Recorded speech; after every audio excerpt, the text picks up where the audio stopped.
শুক্রবার দেশের বিভিন্ন জেলায় গিয়ে গণভোটে হাঁ জয়যুক্ত করতে বিভিন্ন কর্মসূচিতে অংশ নেন কয়েকজন উপদেষ্টা, প্রধান উপদেষ্টার প্রেস সচিব ও বিশেষ সহকারী। ব্রাহ্মণবাড়িয়া প্রেস ক্লাবে সাংবাদিকদের সঙ্গে মতবিনিময়কালে প্রেস সচিব শফিকুল আলম জানান, আওয়ামী লীগকে নির্বাচনে অংশ নেওয়ার সুযোগ দিতে কেউ বলছে না। অংশগ্রহণমূলক নির্বাচন করতে বিদেশি চাপও নেই।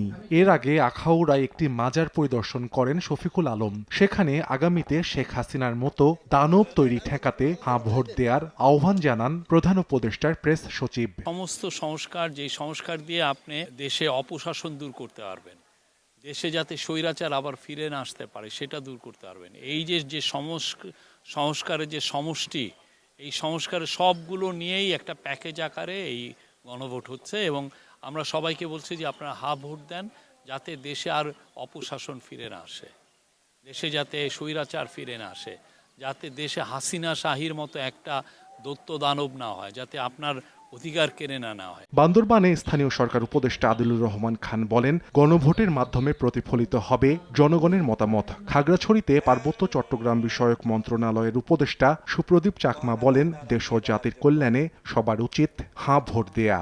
আপনাদের দরকার হচ্ছে হাঁ ভোটে ভোট দেওয়া। আগের 12টাকে আপনারা যেভাবে দেখেছেন, তাহলে কি আপনারা সেই রকম পার্লামেন্টারিয়ান দেখতে চাচ্ছেন, নাকি একটু পরিবর্তিত পার্লামেন্টারিয়ান দেখতে চাচ্ছেন?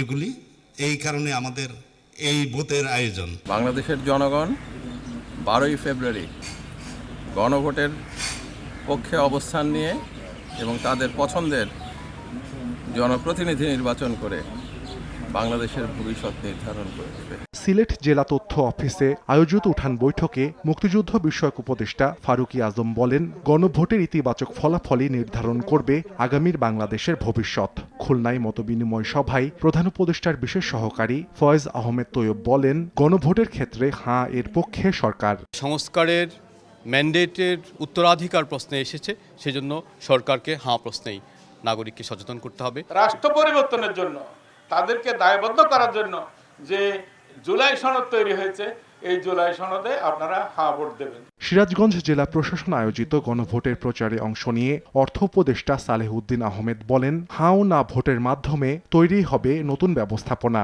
নিজের বিচার বিবেচনায় দেশের জন্য ভালো, নিজের জন্য ভালো, সেই ব্যাপারে আমরা বলছি হাঁ ভোট দিলে সংস্কারটা কোনো এক পেশে যেন না হয়। অতীতের মতো কোনো সরকার যেন জনগণকে বাদ দিয়ে সংস্কার করতে না পারে, এজন্যই গণভোট হতে যাচ্ছে বলেও জানান সবাই। সাহাল আব্দুল্লাহ আলভি, সময় সংবাদ।